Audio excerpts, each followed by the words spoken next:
সেদিন তোমায় দেখেছিলাম ভোরবেলা, তুমি ভোরের বেলা হয়ে দাঁড়িয়েছিলে কৃষ্ণচূড়ার ওই ফুল ভরা গাছটার নিচে।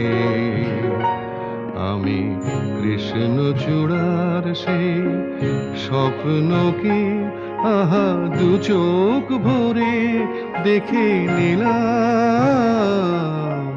সেদিন তোমায় দেখেছিলাম